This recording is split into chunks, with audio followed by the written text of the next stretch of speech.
Congress NCP एकत्र जात नाही. त्याच्यामुळे आम्हाला चॉईस करायचं आहे की काँग्रेस बरोबर जायचं की एनसीपी बरोबर जायचं. एक एक स्टेट वाईज आम्ही लाईन घेऊ शकतच नाही आहोत.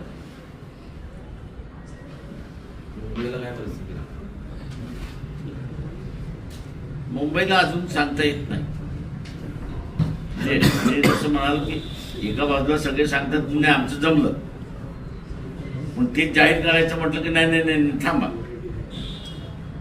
तुम्ही 50%च्या फॉर्म्युला ठाम असता, 50-50% कशाचे जागा वाटतं कुठल्या मुंबई सर्व ठिकाणी तुम्ही सांगितलं की बरोबरीची बोलणी होणार प्रत्येक ठिकाणी.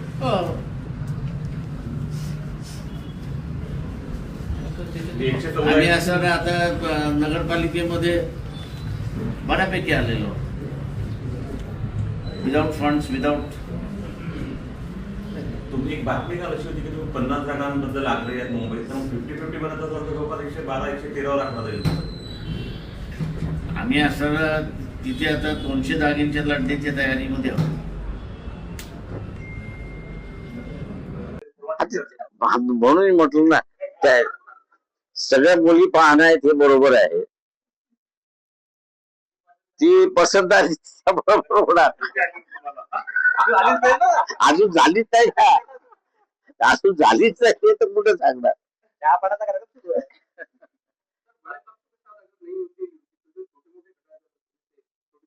जो उनके साथ में तो हो रहा है, उनको हम लोग बचा रहे.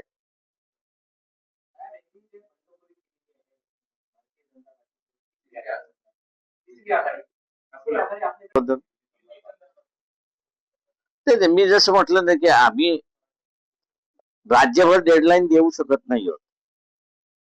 यात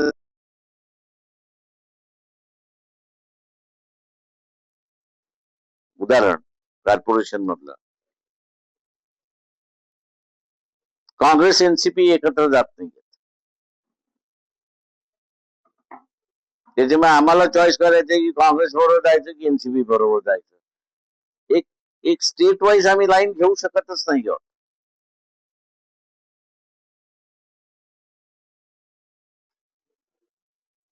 मुंबईला अजून सांगता येत नाही. म्हणजे मी जसं म्हणालो की एका बाजूला सगळे सांगतात की आमचं जमलं, पण ते जाहीर करायचं म्हटलं की नाही नाही नाही थांबा.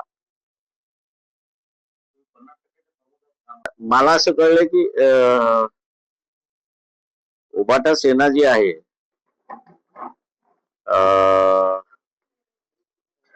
त्यांचं सेटल झालंय असं मला कळलंय.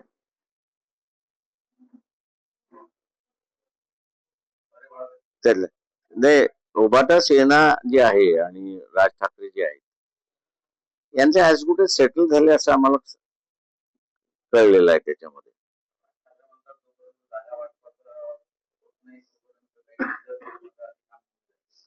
हो ते त्यांचं ठरलेलं आहे माझ्या अंदाजानं. म्हणजे फॉर्म्युला ठरलेला आहे की किती किती घ्यायचा. ते एखाद्या दुसऱ्या सीटवरनं वादावादी होत राहणारच. दोष द्यायचा असेल कोणाला, आता आजारी आहेत पण नाव सांगतो त्याच्यामध्ये तुम्ही असं धोत्रे साहेबांना तुम्ही असं त्याचा दोष द्या. तर का 350 कोटी त्यावेळेस असणारी योजना, म्हणून मी म्हटलं की गटार योजना जी आहे ती मुद्दामून मी केलेली नाहीये. जी ज्याचा मास्टर प्लॅन असणारा सेंट्रल गव्हर्नमेंटनी करून दिला होता आपल्याला, आणि त्याच्यातले 350 कोटी रुपये त्यांनी आपल्याला सँक्शन दिले होते, आलेही होते आपल्याकडे अकोला महानगरपालिकेत. पण खासदारांनी पत्र दिलेलं आहे आणि ते मी त्यावेळेस हे केलं होतं की अकोल्याला गटार योजना नको. आता मी काही खासदार नव्हतो, धोत्रे साहेब इथले खासदार होते. त्यांनी असणारं ते पत्र दिलं आणि ते पत्र दिल्यानंतर अजित पवारांनी फायनान्स मिनिस्टर असल्यामुळे त्यांनी बारामतीकडे ते पैसे वळवले. मला फोन करून सांगितलं प्रकाशराव तुमचे पैसे मी पळवले, आणि त्यांनीच मला ते खासदाराचं पत्र दिलं मग हातात.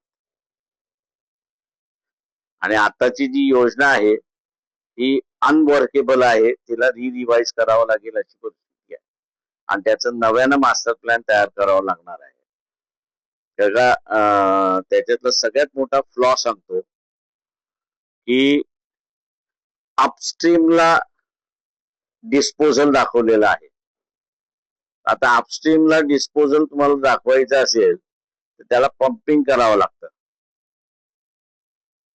म्हणजे 24/7 जसं आपण म्हणतो तसं हे 24/365 डेज सारखं तुम्हाला पंपिंग करावं लागणार आहे. आणि त्या इलेक्ट्रिसिटीचं वीज आणि बिल हे आपल्याला भरावं लागेल अशी परिस्थिती.